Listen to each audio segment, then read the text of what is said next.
Very good morning, नमस्कार, have a nice day. 101.9 FM में हूं दीपक। आज एक खास परिचर्चा लेकर हम आए हैं। यूं तो हर दिन कुछ न कुछ लेकर हम आ रहे हैं कोरोना पर, लेकिन आज परिचर्चा जो है वो कोरोना कल और बाद में क्या कुछ होने वाला है, इसी विषय पर होगी। और परिचर्चा में भाग लेने के लिए हमारे साथ हैं लेखक, विचारक और वरिष्ठ पत्रकार त्रिभुवन और सुप्रसिद्ध कला मर्मज्ञ और चित्रकार डॉक्टर शैल चौयल। परिचर्चा में हमारे साथ हैं महेंद्र लालस। बातचीत शुरू करते हैं। Good morning lake city. तमाम श्रोताओं को नमस्कार। मित्रों, बहुत सारी बातें होती हैं इन दिनों, बहुत सारी अफवाहें, चर्चाएं, उसके साथ कुछ हल्के स्तर की बातें भी होती हैं, लोग भयभीत भी हैं। लेकिन इन सब के बीच में बहुत सारे प्रश्न एक जो मस्तिष्क है सामान्य से थोड़ा सा अच्छा मान लीजिए उसके जहन में उभरता है। ये जो वक्त है, ये जो दौर है, कठिन दौर है, इस दौर में सृजन का क्या हाल है? क्या सृजन या कलाधर्मिता इस वक्त बची हुई है या आगे बचेगी, या उसके स्वभाव या स्वरूप में कोई बदलाव होगा? इस विषय पर बात करेंगे। त्रिभुवन जी हमारे बीच हैं। आप लिखते हैं, पढ़ते हैं, बहुत अपने ढंग से अपने विचारों को भी रखते हैं, और पत्रकार तो खैर हैं ही। शैल जी भी हैं। शैल जी भी बहुत लंबे समय से कला और उससे जुड़े विषयों पर लिखते हैं। बहुत ही किताबें इन्होंने पढ़ रखी हैं। तो आपका स्वागत करता हूं। त्रिभुवन जी, आपसे शुरू करूंगा। एक संधि काल हमारे चाहे बिना ही एक ऐसा संधि काल मानवीयता के लिए आ गया है, जहां पर आगे मानवीयता कैसे रहेगी, मानवीय संबंध कैसे रहेंगे, मानवीय मस्तिष्क क्या कर पाएगा, ये प्रश्न खड़ा हुआ है कि क्या हम कुछ दिनों बाद क्या हम मास्क पहने पूरे जीवन नजर आएंगे, या हम किसी से कभी गर्मजोशी से मिल पाएंगे या न मिल पाएंगे? क्या किताबें, कलाएं, ये सारी चीजें, क्या प्रदर्शनी, कला की प्रदर्शनी हम देख पाएंगे, या जो किताब जिसे हम छू कर पढ़ते थे, क्या उसे भी वायरस के डर से हम आगे पढ़ पाएंगे या देख पाएंगे? बहुत सारी चीजें। ये कोरोना ने जो हमारे शब्द संस्कार, हमारे चिंतन, हमारे सामाजिक संबंधों, इस पर जो प्रभाव डाला है, इसके दूरगामी परिणाम आप कहां तक देखते हैं? लालस जी, जिस तरह से आज की दुनिया जी रही है, भले वो विश्व का कोई भी देश हो, भले वो भारत हो, पाकिस्तान हो, हमारे अड़ोसी पड़ोसी देश हों, या हमारे देश के विभिन्न प्रदेश हों, हमारे अपने शहर हों या हमारा अपना शहर हो, तो मनुष्य ने जिस मनुष्यता के साथ, जिन कलाओं के साथ, जिस मतलब मानसिक और हार्दिक वैभव के साथ जीना शुरू किया था, वह धीरे धीरे लुप्त होता चला गया। और भौतिकवाद और मनुष्य की जो लालसाएं, पिपासाएं, जो भूख, खासकर जो भौतिकवाद बढ़ रहा था, उसने इतना संतरास बढ़ाया कि किसी तरह के एक शॉक ट्रीटमेंट की बहुत बड़ी आवश्यकता थी। पूरी दुनिया में चिंतक, हमारे आसपास के लोग बार बार चेता रहे थे, हमारे बुजुर्ग चेता रहे थे कि हमें प्रकृति का ऐसा विदोहन नहीं करना चाहिए। हमारे विकास की जो दिशा है, हमारे विकास की जो गति है, वो इतनी बेलगाम नहीं होनी चाहिए। लेकिन मनुष्य ने इन सब चेतावनियों को लगातार अनसुना किया, और उस अनसुना करने की वजह से हम विभिन्न तरह के संतरासों में घिरते चले गए। तो आप देखिए कि जैसे मैं उदयपुर का उदाहरण लूं, हमारी इतनी सुंदर झीलें हैं, पूरी दुनिया का एक सबसे सुंदर वातावरण, एक सुंदर परिदृश्य यहां है, बेहतरीन से बेहतरीन चित्रकार यहां हैं। लेकिन अगर आप देखेंगे तो आप उन चित्रकारों के, कलाकारों के, उनके नाम नहीं जानेंगे। आप बड़े बिल्डर्स के, बड़े बड़े जो विकास के तथाकथित प्रतीक बन गए हैं, उनको जानते हैं। तो ये जो मनुष्य का एक भटकाव था, एक बिलगाव था और एक दिशाहीनता थी, उसने जो प्राकृतिक सौंदर्य था, जो प्रकृति का जो वैभव था, उसको बहुत बुरी तरह से नकारा और उसका स्वागत नहीं किया। मुझे लगता है कि ये जो कोरोना का जो शॉक ट्रीटमेंट है, ये उसे थोड़ा सा एहसास कराएगा। मैं पिछले दिनों में एक अखबार की दृष्टि से या एक पत्रकार की दृष्टि से जो जिन चीजों को समझने की कोशिश की है, उससे लगता है कि थोड़ा सा, ज्यादा अभी नहीं हुआ है, लेकिन थोड़ा मनुष्य ने उसको समझने की कोशिश की है, और इसमें हमें ही ज्यादा प्रयास करने होंगे। ये जो कोरोना का प्रयास है, वो एक इलास्टिक की तरह का प्रयास है कि उसने एक थोड़े दिन खींच के रख दिया। क्योंकि जैसे वारिस शाह ने कहा कि आप चाहे किसी को पोरी पोरी काट दो मनुष्य को, लेकिन उसकी आदतें नहीं जाती हैं। तो इन आदतों को जाने के लिए जरूरी है कि हमारी प्राथमिकताएं बदलें। हमारी कला में मतलब जो बल है, जो शक्ति है, उनके बजाय कहीं कलाएं, कहीं साहित्य, कहीं संस्कृति, कहीं कविताएं, कहीं लोक कलाएं, कहीं गीत संगीत, हमारी परंपराओं में बहुत भारी बदलाव आना चाहिए। जो शोर आ गया है जीवन में, उस शोर की जगह अभी मैं कल किसी बहुत एक मित्र से चर्चा कर रहा था, तो उन्होंने मुझे एक वीडियो भेजा, इतना सुंदर कि किस तरह से बुजुर्ग लोग नृत्य कर रहे हैं, किस तरह से युवा नृत्य कर रहे हैं। तो ये जो किस तरह से लोग मतलब चित्रकला का प्रयोग कर रहे हैं, तो ये जो जीवन दुनिया के विभिन्न हिस्सों में जो बेहतरीन जीवन जीने के परिदृश्य हैं, मुझे लगता है कि वो हमें छोटे छोटे टुकड़ों में अपने यहां लाने पड़ेंगे। हमें शक्ति नहीं चाहिए, हमें मनुष्यता को बचाने वाली चीजें चाहिए, जो मनुष्यता को बचा सकें, उसकी सुंदरता का वैभव कर सकें। हम किसी तरह के भेदभाव के बजाय सिर्फ, और इसमें भी सिर्फ इतनी बात नहीं है कि हम मनुष्य को बचाएं, मनुष्य के अलावा हमें प्रकृति के पास जाना होगा। उसके आप देखिए कि हम पानी बचाने की बात करते हैं, हम पेड़ बचाने की बात करते हैं, लेकिन पानी और पेड़ जिस पर्वत से, जिस पहाड़ से आता है, कहीं जिस पहाड़ पर हमारी जैव विविधता है, जिस पहाड़ पर हमारी प्रकृति का एक सुंदर वास है, उनको आज हम बहुत थोड़े से समय के लिए नष्ट करते हैं। पहाड़ जब हम पढ़ते हैं तो ऐसे लगता है कि जैसे पहाड़ जो है 2.5 करोड़ साल पहले से लेकर के 100 करोड़ साल पहले में, 200 करोड़ साल पहले में कभी बने होंगे, लेकिन कोई ये नहीं सोचता कि ये पहाड़ जो है ये हम 25-50 साल के लिए नष्ट कर रहे हैं। क्योंकि जिस मकान में हम लगाते हैं, जिस भवन में, जिस इमारत में हम लगाते हैं, वो इमारत अगली पीढ़ी आने से पहले आते ही कहती है कि ये सब पुराना पड़ गया है। तो आखिर हम एक इतनी इस तरह की चीजें जो हैं, हमें उसको देखना पड़ेगा। हमारी नजर को बहुत संवेदनशीलता से, हमारी जो खासकर शासकीय प्रबंधन व्यवस्था है, उसमें भी इस तरह के नजरिए की, दृष्टिकोण की आवश्यकता है। जी शैल जी, आपसे पूछूंगा, संस्कृति और प्रकृति, इन दोनों शब्दों का भी जिक्र हुआ। ये चूंकि लगातार नष्ट होती रही, इन पर प्रहार होते रहे, ये जो संधिकाल है, चाहे भय से आया, तो आप क्या सोचते हैं, प्रकृति और संस्कृति कहीं न कहीं इस दौरान हिफाजत पा पाएंगी? प्रकृति अगर नहीं है तो सांस्कृतिक विकास ही कैसे होगा? प्रकृति हमेशा उसके परोक्ष में रही और उसी ने कलाकारों को सदैव आकर्षित किया। कलाकारों ने जितना भी सृजन किया है, उनमें वो उन्मुक्तता तभी आ पाई जब प्रकृति ने उनका साथ दिया। प्रकृति में हम लोग कला में जो है केवल पेड़ पौधे, नदी नाले, झीलों, इन्हीं की बात नहीं करते हैं। हम मानव द्वारा निर्मित ऑब्जेक्ट्स को भी प्रकृति में लेते हैं। अब जैसे हम जब कला की शिक्षा की बात करते हैं, कला सृजन की बात करते हैं, तो मैं आज से 50-60 साल पहले की उदयपुर की गलियों की बात करूं तो ये गलियां इतनी सुंदर हुआ करती थी। और भारत के जितने नामी कलाकार इस देश में हुए हैं, उनमें शायद बहुत ही कम ऐसे कलाकार होंगे जिन्होंने उदयपुर में आकर यहाँ की गलियों को, यहाँ की झीलों को, यहाँ के पर्वतों को चित्रित नहीं किया होगा। जी, हम यहाँ के महलों को, राजा रवि वर्मा तक आकर गए। मेरी आंखों के सामने देखते देखते उदयपुर का सौंदर्य इतना बुरी तरह से नष्ट हुआ है, जिसको हम कमर्शियलाइजेशन कहते हैं। उस कमर्शियलाइजेशन में हमारे यहाँ पर आम व्यक्ति के अंदर सौंदर्य चेतनात्मकता तो है ही नहीं, और वो सौंदर्य चेतना नहीं होने के कारण शहर धीरे धीरे बर्बाद होता रहा। और वो बर्बादी का जो क्रम, जिसको हम विकास क्रम कहते हैं, तथाकथित विकास, कि उदयपुर में जो है बड़ा विकास हुआ है, उदयपुर में जो है टूरिज्म बड़ा डेवलप हुआ है, पर जिसके बूते पर टूरिज्म डेवलप हुआ है उसको हम नष्ट करते गए। धीरे धीरे स्थितियां इतनी भयावह होती चली गई, बदलाव के नाम पर चीजें इतनी बदली हैं कि हमारी अस्मिता उससे बिल्कुल लुप्त हो गई। एक जो भारतीय अस्मिता थी उससे हम दूर होके और हम बड़े वैश्विक होने की बात करते हैं, ग्लोबल होने की बात करते हैं, जो बड़ा दुर्भाग्यशाली है।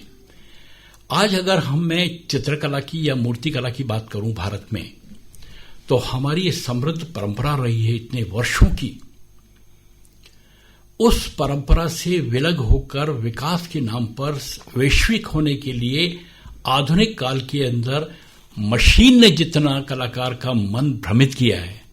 मैं जब मशीन की बात करता हूं तो अब देखिए कंप्यूटर युग, आज जिस तरह की स्थितियां हैं कि अपने मोबाइल के अंदर कंप्यूटर है, भारत के अंदर कम से कम 40%, मैं बहुत बड़ा नंबर बोल रहा हूं, लोग शायद इसको चैलेंज भी करें, लेकिन मैं बहुत भारत में घूमता रहता हूं, शायद ही कोई ऐसा क्षेत्र होगा भारत का जहां मैं नहीं गया हूं।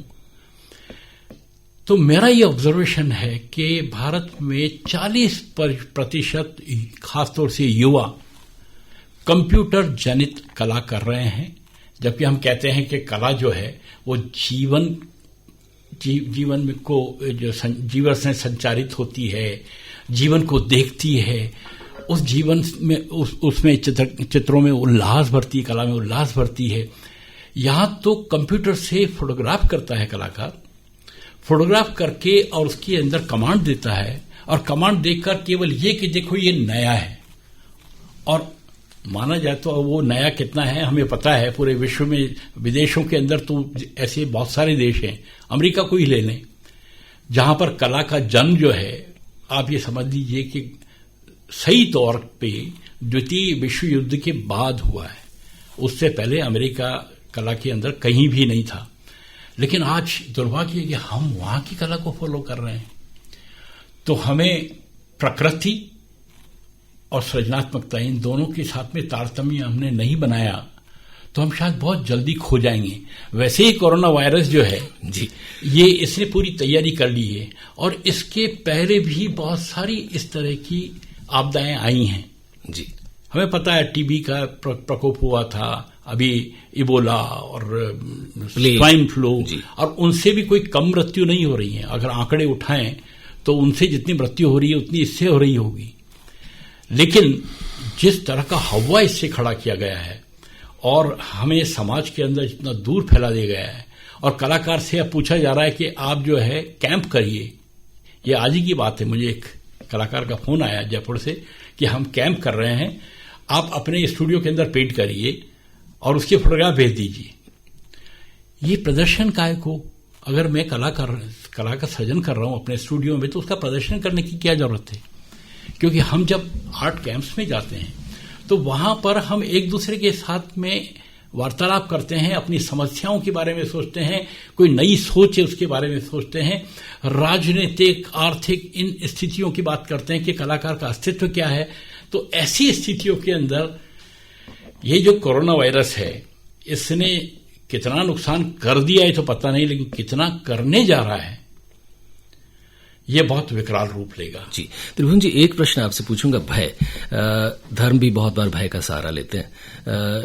ये भी माना जाता है कि भय बिन प्रीत, ये भी हमारे यहाँ कहीं जिक्र आता है, और ये भी कि भय शायद हमारे भीतर के इंसान को कहीं न कहीं बाहर लाता है, अन्यथा शायद हम भयभीत ना हो तो शायद अच्छे या ना बने। ये भय का काल है, तो आपको लगता है इस दौरान चाहे भय से ही सही कुछ मानवीय मूल्य या मानवीयता कहीं न कहीं अच्छे स्वरूप में सामने आएगी? मुझे जो शब्द आप इस्तेमाल कर रहे हैं कि भय, ये सबसे बुरा शब्द है। अगर हम भय से ही सब कुछ पैदा करना चाहते हैं, भय से मित्रता, भय से प्रेम, दरअसल हमारे समाज का सबसे बड़ा संकट यही है कि हमने भय से कलाएं पैदा की, हमने भय से शिक्षाएं पैदा की, भय से हमने राष्ट्र बनाए, भय से हमने शासन व्यवस्थाएं कायम की, और भय से हम घर बनाते हैं। और भय के कारण ही हम ये भय धीरे धीरे चलता चलता कहीं हमारे बहुत भीतर गहरे बैठ गया है। आज जब भी बच्चे पैदा होते हैं तो शायद हमें परंपराओं में बहुत बार, गलत परंपराओं में, परंपरा नहीं कहूंगा, गलत परंपराओं में कि बच्चों को भयभीत रखना चाहिए। हमारी कक्षाएं भय का माध्यम बन गई हैं। जब बच्चा पहली बार अपने माँ बाप के साथ खेलते कूदते बड़ा होते हुए जब वो किसी स्कूल में जाता है तो उसका सबसे पहले वहां भय का सामना होता है। और मनुष्य का जीवन जिस तरह के स्कूलों में आज व्यतीत होता है, वो शुरुआत उसका जो किशोरावस्था जिसमें कलाओं का निर्माण है, जिसमें उसका दृष्टिकोण बनना है, जिसमें उसने इस दुनिया को किस नजर से, निगाह से देखना है, उसने किस अपनी जो उसकी आत्म संस्कृति है वो कैसी होगी, उसके शरीर की जो संस्कृति है वो कैसी होगी, उसकी आत्मा और जो मस्तिष्क है उसकी कैसी संस्कृति होगी, उसके जो एस्थेटिक्स है, उसका जो सौंदर्याभास है वो कैसा होगा। तो ये सब हमने भय पे ले जाकर के छोड़ दिए हैं और भय से हम सारी चीजें पैदा कर रहे हैं। और सबसे बड़ी बुरी बात यह है कि इसी भय से हमारा बिजनेस बन रहा है, इसी भय से हमारे बाजार बन रहे हैं। तो ये जो भय का जो एक वातावरण बना दिया हमने, उसने मनुष्य को मनुष्य नहीं रहने दिया। मुझे लगता है कि अगर कहीं भय के विपरीत अगर प्रेम हो, अगर वो संबंध हो, तो हम एक देश से बजाय उसके शस्त्र खरीदने के, शायद हो सकता है हम लाखों करोड़ रुपए का जो हमारा बजट होता है उसमें शायद 10, 20, 50 हजार करोड़ के बांसुरी, कहीं वहां से नृत्य की शिक्षाएं, कहीं वहां से कलाओं का वैभव, कहीं वहां से पेंटर्स बुला लें, कुछ और करें। तो आप देखिए कि भय का जो अर्थशास्त्र है या भय की जो संस्कृति है, भय की जो शिक्षा है, उससे जो हमने आज तक पाया है वो पाया नहीं है, वो खोया है। शायद ये दुनिया आज चांद पर बस चुकी होती, शायद मंगल ग्रह पर हम कहीं बसे होते, शायद समुद्र में कोई बस्ती होती, और शायद हमारे पहाड़ों का वैभव वैसा का वैसा होता, नदियां वैसी होती। तो ये जो आदिकाल से जो मनुष्य जिस भय के कारण एक संस्कृति साथ साथ चली आई है, क्योंकि बहुत बार मनुष्य जो है वो सोचता है कि मैं भय से ही ठीक कर सकता हूं।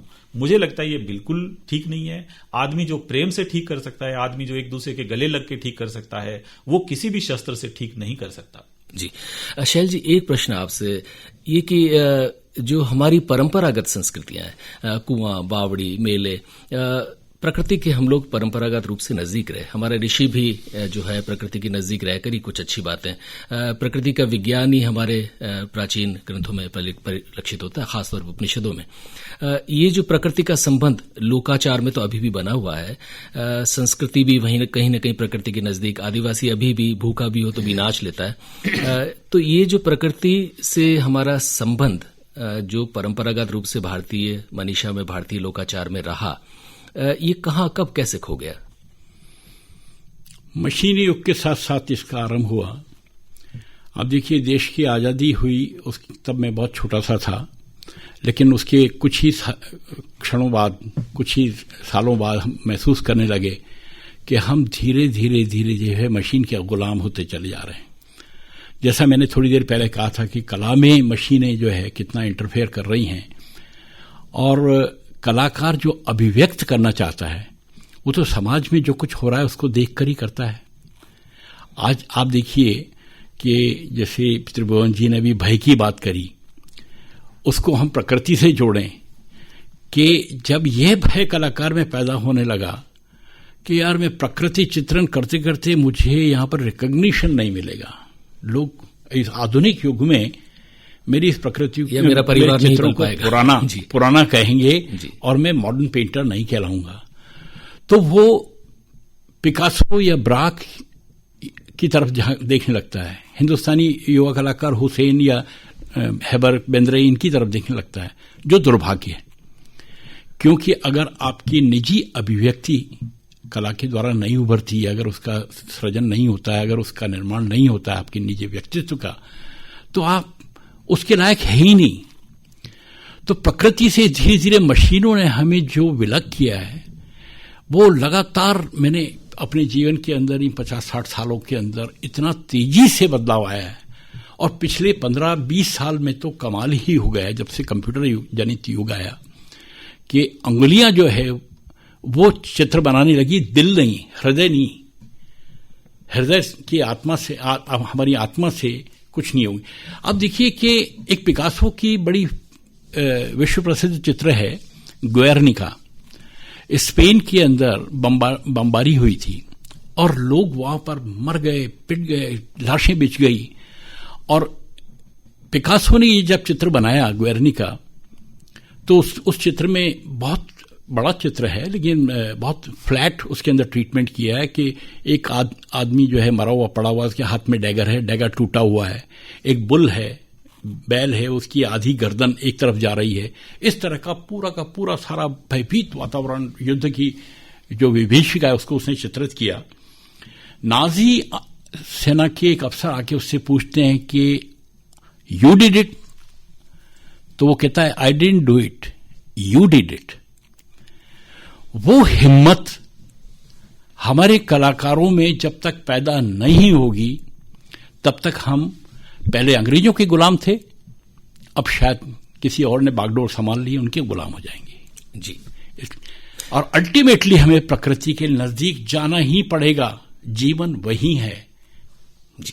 त्रिभुवन जी, प्रकृति के नजदीक जाना पड़ेगा, जीवन वही है।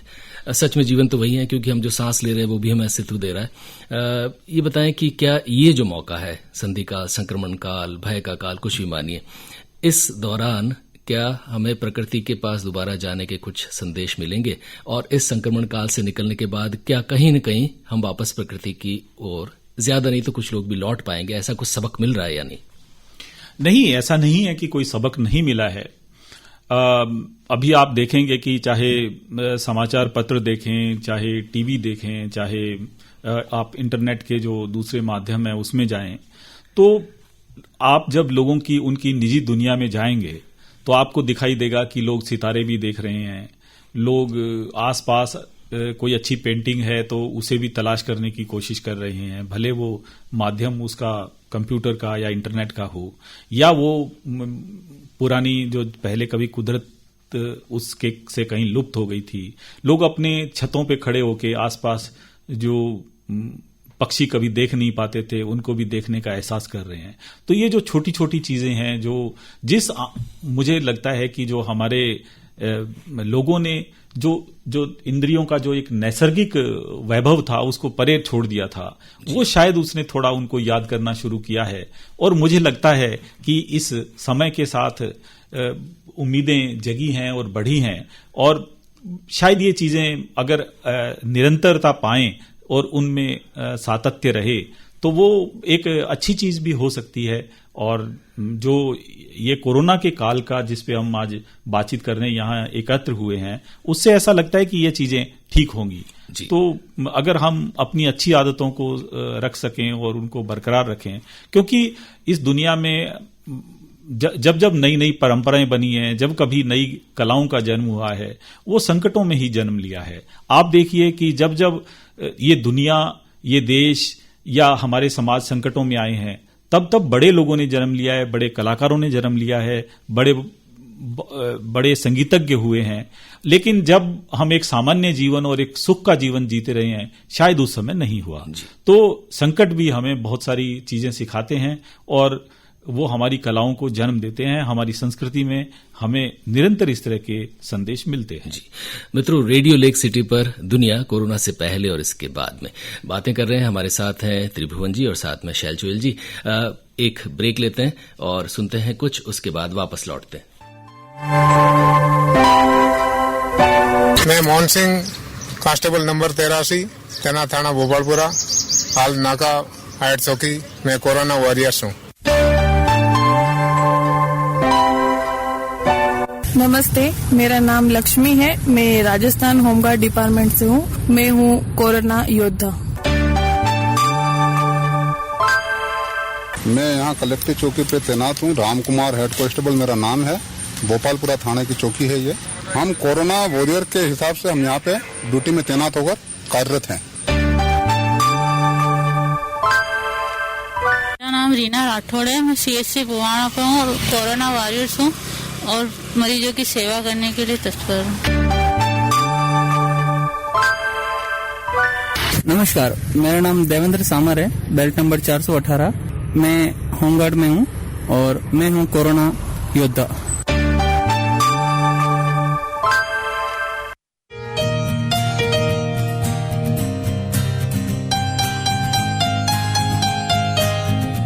नमस्कार, मेरा किराना स्टोर है। मैं वाजिब भाव में सामान दे रहा हूँ।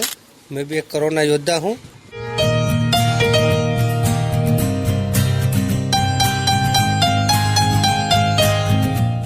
नमस्कार, मैं सुशील कुमार, कांस्टेबल नंबर 10 निवासी थाना घंटाघर, नाका 28 पे तैनात हूँ। मैं कोरोना योद्धा हूँ।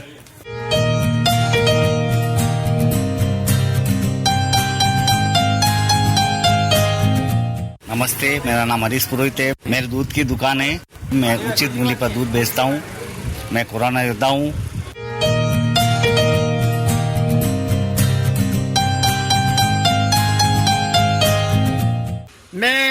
कोरोना योद्धा गोपाल नागर। उदयपुर में जब ये लॉकडाउन हुआ, करीब 23 तारीख से हमने भोजन बनाना शुरू किया। हम प्रतिदिन 400 पैकेट निःशुल्क भोजन वितरण आम जन को कर रहे हैं।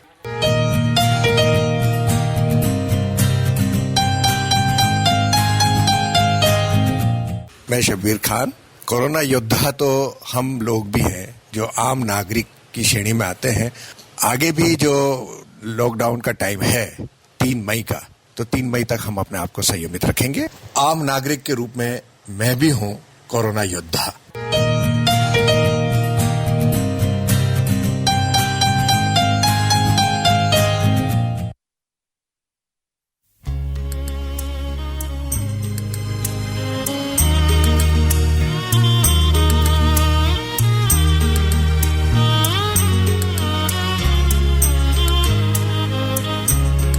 बेबसी जुर्म है, हौसला जुर्म है।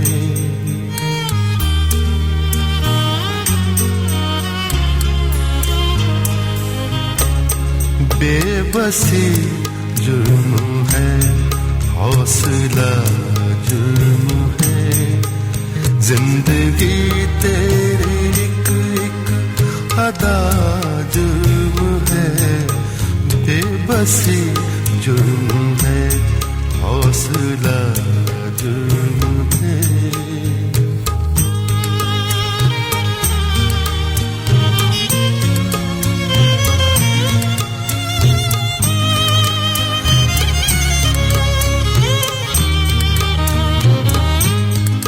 ऐ सनम तेरे बारे में कुछ सोच कर, ऐ सनम तेरे बारे में कुछ सोच कर। अपने बारे में कुछ सोचना जुर्म है। बेबसी जुर्म है, हौसला जुर्म है। जिंदगी तेरी एक अदा जुर्म है। बेबसी जुर्म है, हौसला जुर्म है।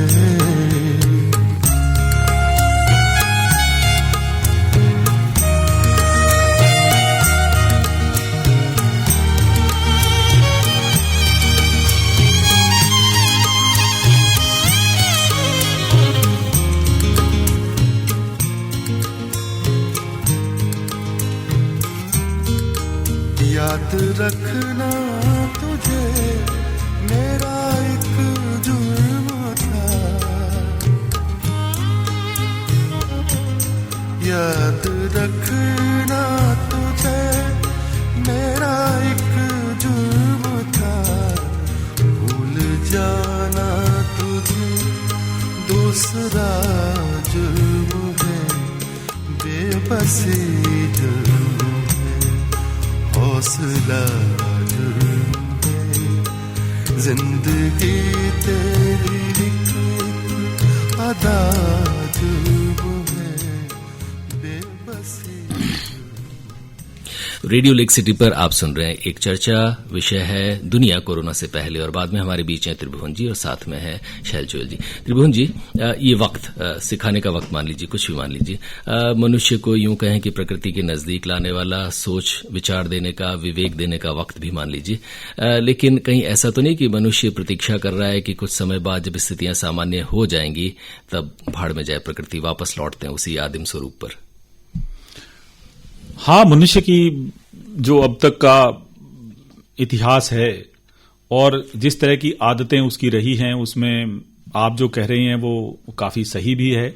लेकिन कोई भी समाज जब जीता है और वो अपनी कलाओं को, वो अपनी जीवन शैली को, वो अपने रोजमर्रा के जीवन को जिस तरह से परिष्कृत करता है, आगे बढ़ाता है, उसको सुखी बनाने के लिए, उसको समृद्ध करने के लिए, उसमें वैभव लाने के लिए, उसको रोज नई तरह से संवारता है, जैसे वो खुद सजता संवरता है, तो इसी दृष्टि से जो भारतीय समाज है, मुझे लगता है कि उसमें बहुत पुराने सांस्कृतिक वैल्यूज या मूल्य ऐसे हैं जो हमें प्रकृति से जोड़ते हैं और जो चीजें आज लुप्त हो गई हैं उनका बार बार कहती हैं। मैं एक प्रसंग आपको याद दिलाऊंगा रामायण का, कि जो आमतौर पे चर्चा में शायद आता नहीं है, कि जब सीता राम रावण युद्ध समाप्त हो गया, राम युद्ध जीत गए, तो जब सीता को वहां लेने के लिए हनुमान जाते हैं तो वो उनके हाथ में गदा होती है और वो जो रावण की सेना के जो लोग हैं वो वहां मौजूद हैं, वो कह रहे हैं कि इन्होंने मेरी माता को बहुत कष्ट दिया इसलिए मैं उन सबको मारूंगा। तो वो मना करती हैं, वो कहती हैं नहीं, हमारा ये काम नहीं है, क्योंकि जो इन्होंने किया था वो इन्होंने किया, हमें ये नहीं करना, क्योंकि ये एक क्रूर शासक का उन्होंने आदेशों का पालन किया, ये खुद नहीं थे। खैर, वहां जब वो दोनों में बहस होती है तो सीता एक प्रसंग याद दिलाती है कि तुम्हें नहीं पता कि वो शिकारी की और रीछ की एक कथा, क्या तुम शिकारी और रीछ की कथा नहीं जानते हो? तो वो कथा तो वहां नहीं है, लेकिन हमारे पुरानी जो परंपरा रही है उसमें वो कथा कही जाती है कि एक शिकारी था जो जंगल में गया हुआ था, उसके पीछे एक बाघ पड़ गया और जब वो बहुत डरा तो डर के वो एक पेड़ पर चढ़ गया और वहां पेड़ पर एक रीछ था। तो उसने जब रीछ को देखा तो वो और ज्यादा भयाक्रांत हो गया, लेकिन डर के कारण वो बोला कि मैं तुम्हारी शरण में हूं। तो रीछ ने कहा कि ठीक है, तुम मेरी शरण में आ गए हो, तो जो जिसकी शरण में आता है उसकी रक्षा करना मेरा धर्म है। खैर, जब वो बाघ उसको कहता है कि ये मनुष्य है, ये शिकारी तो है ही, लेकिन ये मनुष्य भी है, मनुष्य प्रकृति नष्ट करता है, वैभव को नष्ट करता है, वन्य जीवों को नष्ट करता है, ये तुम इसको नीचे फेंक दो ताकि मैं मेरी भूख बुझा लूं। इसके बाद वो कहता है कि रीछ जो है वो उसे जवाब देता है कि नहीं भाई, ये मेरी शरण में आया हुआ है। खैर, वो नहीं मानता। आखिर जब रात होती है तो वो जो बाघ है वो उस शिकारी से कहता है कि तुम इस रीछ को नीचे फेंक दो। तो वो थोड़ी देर तो असमंजस में रहता है, लेकिन बाद में उस शिकारी को नीचे फेंक देता है। वो शिकारी जो है रीछ को नीचे फेंकता है। तो रीछ तो जंगल का जानवर था, तो वो वापस वहीं उसी डाल पर जाकर के बैठ जाता है। तो इसके बाद रीछ और शिकारी आमने सामने है, नीचे बाघ है। वो बाघ फिर रीछ से कहता है कि देखो, मैंने तुम्हें कहा था ये मनुष्य है, ये भरोसे के काबिल नहीं है, अब तुम इसको फेंक दो। तो वो जो रीछ है वो कहता है, मतलब सीता याद दिलाती है उस रीछ की बात, कि वो कहता है कि देखो, ये मनुष्य है, इसका अपना धर्म है, इसने अपना धर्म नहीं निभाया, क्योंकि ये मेरी शरण में आया था, इसको वो करना था। लेकिन चूंकि मेरा धर्म शरण में आए हुए व्यक्ति की जान बचाना है, तो इसने अपना धर्म भले छोड़ दिया, मैं मेरा धर्म क्यों छोड़ूं। तो ये हमारी जो भारतीय परंपरा और संस्कृति है उसमें ये है कि हमारी जो वैल्यूज हैं, जिन वैल्यूज के साथ हमें जीना है, हमें उनके साथ जीना चाहिए, हमें उन्हें याद करना चाहिए। ये नहीं कि हम गोवर्धन पर्वत की पूजा तो करें, लेकिन साथ में उसे नष्ट करते हुए पूजा का एक दिखावा करें। हम पेड़ों को देवता तो माने, लेकिन ये नहीं है कि पेड़ पे आरी चला दें। हम कलाओं की और कलाकारों की बात तो करें, हम कहें कि स्त्री देवता है, लेकिन साथ में जो भ्रूण हत्या से लेकर के और जो आजीवन उसके बुजुर्ग होने तक जो उस पर अत्याचार और जो उसके साथ ज्यादतियां होती हैं, उनको हम बच्चों को भगवान का स्वरूप तो कहते हैं, लेकिन बच्चों के साथ क्या करते हैं हम? तो छोटे से लेकर के बड़े होने तक जो हमारी संस्कृति है, जो हमारा एक दूब के तिनके से लेकर के और जो वट वृक्ष तक, या एक छोटे कंकर से लेकर के, जिसमें हम कहते हैं कि कंकर में शंकर है, और हिमालय तक, लेकिन हम जानते सब हैं, लेकिन हम उस बात को भूल जाते हैं और एक बहुत कहीं दूर जाकर के खड़े हो जाते हैं। तो ऐसा लगता है कि ये जो समय है कोरोना का, इसने मनुष्य पे एक दबाव बनाया है, उसे एक याद दिलाई है, एक बार झकझोरा है। मुझे ये भरोसा नहीं है कि वो सुधर जाएगा इससे, इसलिए ये बहुत बड़ी ये जिम्मेदारी अब जो है ना, ये कलाकारों की जिम्मेदारी है, ये साहित्यकारों की जिम्मेदारी है, ये कहीं जो अच्छा सोचने वाले लोगों की जिम्मेदारी है, क्योंकि इस समय भले धर्म है, भले राज सत्ता है, भले उसके समाज के प्रबंधन के दूसरे तौर तरीके हैं, सब जगह जो चिंता पैदा करने वाले लोग हैं, उस सोच के लोग वहां किसी तरह से बैठे हुए हैं और उस सोच को बदलना जरूरी है। लोग बदले न बदलें अलग बात है। असल में क्या होता है कि हम लोगों को बदलते हैं, सोच को नहीं बदलते। मुझे लगता है कि अगर हमारी कलाओं को जगह मिलेगी, अगर हमारे संगीत को जगह मिलेगी, अगर सब लोग सामूहिक तौर पे बजाय सिर्फ भोज ही करने के, अगर वो किसी दुनिया के कोने में जाएंगे, ढूंढेंगे, देखेंगे, कलाओं को परखेंगे। आप जानते हैं, बहुत ही सुशिक्षित व्यक्ति हैं आप राहुल सांकृत्यायन हैं, उन्होंने एक घुमक्कड़ शास्त्र लिखा है। तो घुमक्कड़ शास्त्र में उन्होंने कहा कि नानक ऐसे ही नानक नहीं बन गए, बुद्ध ऐसे ही बुद्ध नहीं बन गए, दयानंद ऐसे ही दयानंद नहीं बन गए, कबीर ऐसे ही कबीर नहीं बन गए, क्योंकि ये यात्री थे, ये दुनिया जहान में गए। दुनिया जहान से जो चीजें दक्षिण अफ्रीका से आए तो पहले घूमे, भारत देखा उन्होंने, वो सब उन्होंने देख करके और करके जगह जगह की कलाओं, खुद राहुल जी ने पता नहीं कहां की पेंटिंग्स और कहां के अथाह जो ग्रंथ थे वो लाए। तो हमें कहीं वो जो हमारी खो गई चीजें हैं उन्हें वापस लाना होगा और उस पे उधर जाना होगा। क्योंकि और दूसरा एक चीज और मैं जो खास बात कहना चाहूंगा कि आप आज 21वीं सदी से 22वीं सदी की ओर जा रहे हैं। आप उसको 17वीं सदी से 16वीं सदी से 20वीं सदी मतलब 10वीं सदी की लय पे नहीं जी सकते। आपको 21वीं सदी को आप जब तक 21वीं सदी की लय के साथ नहीं जिएंगे वो आपका जीवन संतरस्त ही रहेगा। इसलिए समय की भी एक लय होती है, समय का भी एक पुकार होती है, उस पुकार को सुनना होगा। आपको देखना होगा कि आज जो दुनिया के अंदर अभी जो वैज्ञानिकों ने चेतावनी दी, नासा के वैज्ञानिकों ने कहा कि इस दुनिया का, इस धरती की जो क्षमता है वो 850 करोड़ लोग क्षमता है इसकी, इससे ज्यादा नहीं है इसकी क्षमता। और आप देख लीजिए आज का जो पॉपुलेशन का जो मैप है वो ये बता रहा है कि आप 775 करोड़ हो चुके हैं। तो आप किधर जा रहे हैं? ये विनाश और मतलब धरती की जो क्षमताएं हैं वो समाप्त होने जा रही हैं और आपको कुछ नया सोचना पड़ेगा। अभी जितने बड़े बड़े जो वैज्ञानिक हैं वो कह रहे हैं कि कोई आप मंगल पे जाइए, आप चंद्रमा पे जाइए, लेकिन जाएंगे कैसे? आप तो धरती पे लड़ने की आपको शऊर नहीं है, धरती पे लड़ने मतलब धरती पे रहने की आपको शऊर नहीं है। आपको इस अपने घर और अपने आंगन में और अपने आसपास के इलाकों में जिस तरह की संस्कृति और सभ्यता आपको आवश्यकता है, आप उसमें नहीं रह सकते हैं। तो आप कैसे दुनिया को संभालने की बात करेंगे, कैसे दुनिया में रहेंगे? तो जो एक मनुष्यता की जो संस्कृति है, मुझे लगता है कि उसको बहुत सभ्य तरीके से जीने की जरूरत है। शैल जी, एक प्रश्न और, हम संस्कृति प्रकृति की बात करते हैं तो उत्सव हमारी संस्कृति का, खासतौर पर लोक संस्कृति का हिस्सा रहा है। बिना बुलाए किसी मेले में लाखों लोग इकट्ठे हो जाते हैं। कई जगह धर्म भी होते हैं, कई जगह धर्म भी नहीं होते। ये बताएं कि अब हमारा एक जैसे कुंभ मेला है तो कहते हैं कि करोड़ों लोग बिना नहीं होते, कोई इनविटेशन कार्ड नहीं आता, पहुंच जाते हैं। अब जब ये सोशल डिस्टेंसिंग, वायरस, ये बहुत सारे भय हैं, तो ये हमारी संस्कृति के हिस्से भी रहे हैं। त्योहार, मेले, ठेले, क्या ये बंद होंगे? अभी थोड़ी देर पहले त्रिभुवन जी ने भय के ऊपर काफी कुछ कहा और जिस तरह का भय का वातावरण बन गया है और बनाया भी गया है, जिसमें प्रशासन का भी कोई कम सहयोग नहीं रहा है। अब देखिए देश में जगह जगह पुलिस ने जो व्यवहार आम लोगों के साथ में किया, अगर कल को एक उत्सव ये हो रहा है कि पिछोला के ऊपर आप जो है गणगौर का फेस्टिवल मना रहे हैं और वहां अगर जरा सी भी हरकत होती है और पुलिस ने एक बार वो व्यवहार वैसा ही कर दिया जैसा कोरोना वायरस के टाइम में किया है, क्योंकि उसकी यादें ताजा हैं सबके मस्तिष्क में, तो आप ये अपेक्षा करते हैं कि अगले वर्ष वो लोग वहां पर इकट्ठे होंगे?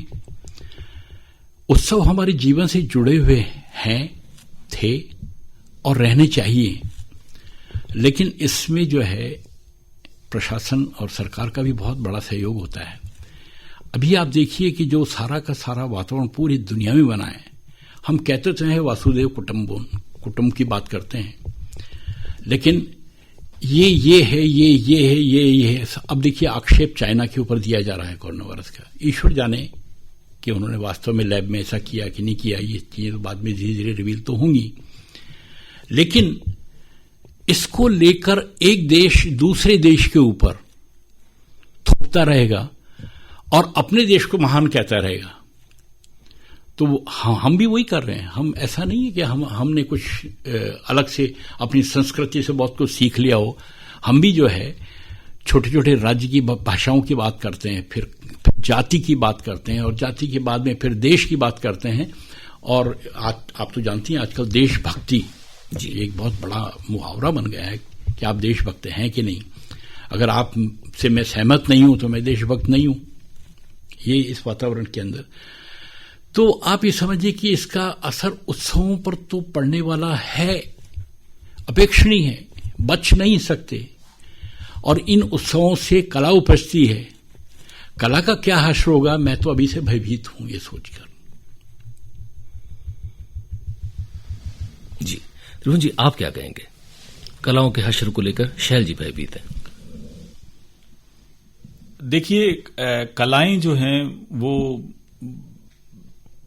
मनुष्य के भीतर जन्म लेती हैं, और जब हम कलाओं का इतिहास देखते हैं तो कलाओं ने राज्यों के आश्रय में भी अपना विकास किया है। लेकिन जो विद्रोही कलाकार भी हुए हैं, जिन्होंने अपना जीवन नष्ट करके या जिन्होंने दुख और अवसाद को जी करके भी बहुत बड़ी बड़ी कलाओं को पैदा किया है। इसलिए ये एक समय हो सकता है, लेकिन मुझे लगता है कि कलाएं कभी नष्ट नहीं हो सकती, क्योंकि कला जो है वो मनुष्य की आत्मा का श्रृंगार है। वो श्रृंगार कभी अलग नहीं हो सकता।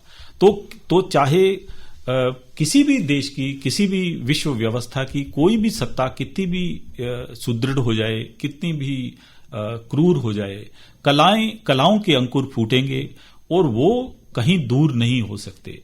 भले हमने आज बाजार जो है वो बहुत मजबूत हो गया है, उसकी पकड़ बहुत मजबूत हो गई है, उसके बहुत सारे पहलू डरावने हैं, लेकिन ऐसा नहीं है कि समय के साथ चीजों में बदलाव नहीं आते हैं। क्योंकि जब जब बड़े बदलाव हुए हैं, जब जब बड़ी बड़ी क्रांतियां हुई हैं, जिन जिन देशों में बहुत बड़े बदलाव आए हैं, वो इसी तरह के दबाव ही लाते आए हैं। और बहुत बार तो सच बात यह कि अवसाद और दुख मतलब साहस और श्रृंगार की तुलना में शायद नकारात्मक मूल्य हैं। लेकिन ऐसा भी दौर आया है जब अवसाद और दुख ने भी, शोक ने भी बहुत सारी चीजों का निर्माण किया है। और खासकर शायद ये एक अलग बात है कि साहस और वीरता और शौर्य में जब कलाएं जिस तरह का निर्माण हुआ, उसकी तुलना में अवसाद और दुख और शोक या जो बिलगाव का समय है, घड़ियां हैं, उन्होंने शायद कहीं ज्यादा बड़ी कलाएं दी हैं। तो मुझे एक ऐसा एहसास होता है या लगता है कि शायद जब संकट का समय आता है तब बड़े बड़े कलाकारों ने जन्म लिया है, और ये कलाएं जो हैं उस समय ज्यादा पुष्पित, पल्लवित और मतलब जो है इनकी महक ज्यादा फैली है। जी, रेडियो लेक सिटी पर हमारे मेहमान हैं त्रिभुवन जी और साथ में शैल जोयल जी। बातें कर रहे हैं दुनिया कोरोना से पहले और बाद में। लेते हैं एक ब्रेक, फिर लौटते हैं। मैं उदयलाल आजना बोल रहा हूँ, कोऑपरेटिव मिनिस्टर राजस्थान।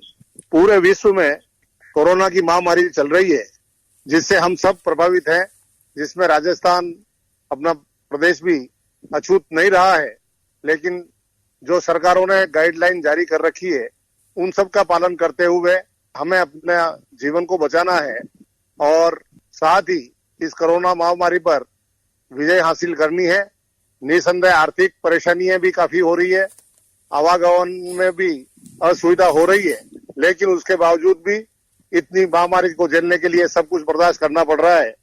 जनता के हित के फैसले माननीय अशोक जी गहलोत ले रहे हैं, और उन फैसलों के आधार पर निसंदेह अपना जीवन भी सुगम होगा।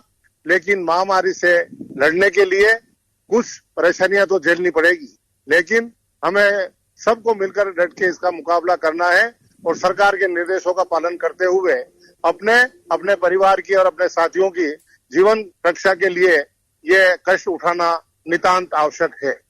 धन्यवाद। साथ ही मेरा आपसे ये निवेदन है कि आजकल आकाशवाणी पर भी बहुत अच्छे से प्रोग्राम, फिल्मी गाने, संगीत वगैरह और सभी जानकारियां उपलब्ध हो रही है।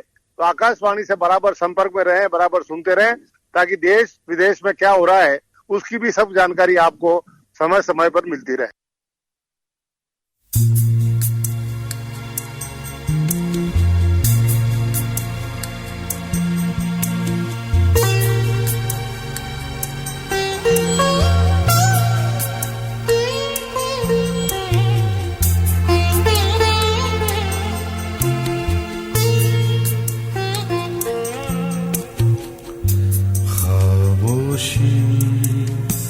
खुद अपनी सदा हो,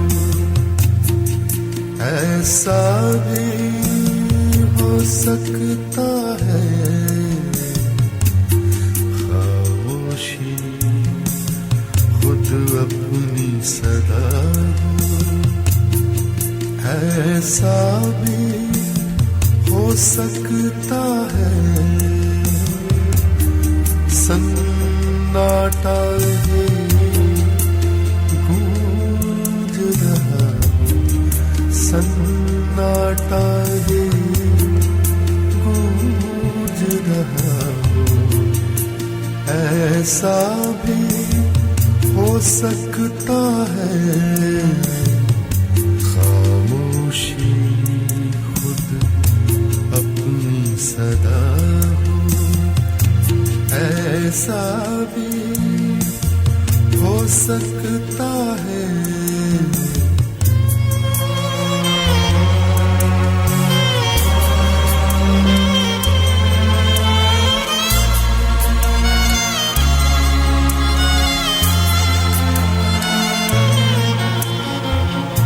मेरा माज़ी मुझसे बिछड़ कर क्या जाने किस हाल में है।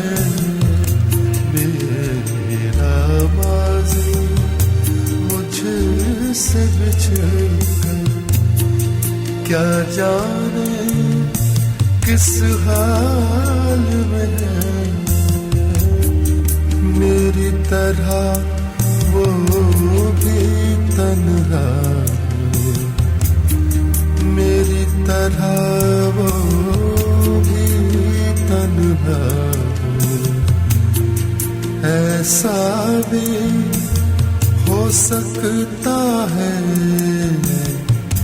खामोशी खुद अपनी सदा हो, ऐसा भी हो सकता। रेडियो लेक सिटी पर हम बातें कर रहे हैं दुनिया कोरोना से पहले और बाद में। हमारे बीच हैं त्रिभुवन जी और साथ में शैल जोयल जी। शैल जी, आपसे प्रश्न पूछूंगा। ये सदियों पुरानी हमारी संस्कृति और उसके बाद ये ताज़ा भय ग्लोबल वार्मिंग, माफ कीजिए, ग्लोबलाइजेशन के जरिए से ही बताएं कि क्या हमारी जो कलेक्टिव एक चेतना है, जो भारतीय मनीषा है, क्या हम इस पर उस तरीके से विजय पाकर आगे बढ़ पाएंगे और हम अपने को भी क्या बचा पाएंगे? देखिए, संस्कृति की बात करें तो वो तो सदैव विकासशील होती है और चीजें उसमें जुड़ते ही जाती हैं। समय के साथ में कलाकारों की अभिव्यक्तियां हैं अलग अलग तरह की, तो वो संस्कृति का क्रम तो नहीं टूटेगा, लेकिन जो कुछ हुआ है अभी और उसको जिस तरह से सरकारें हैंडल कर रही हैं और जिस तरह का भय का वातावरण क्रिएट किया गया है, इसके कारण जो है कला सृजन की आत्मा तो कचोटी और एक अर्थशास्त्र भी बहुत बड़ा खेल करने वाला है। क्योंकि आप देखिए कि भारत एक ऐसा देश है जिसने आजादी के बाद में कलाओं के ऊपर किसी भी सरकार ने, आप कोई भी नाम लीजिए, वो ध्यान नहीं दिया जो पश्चिम में दिया गया।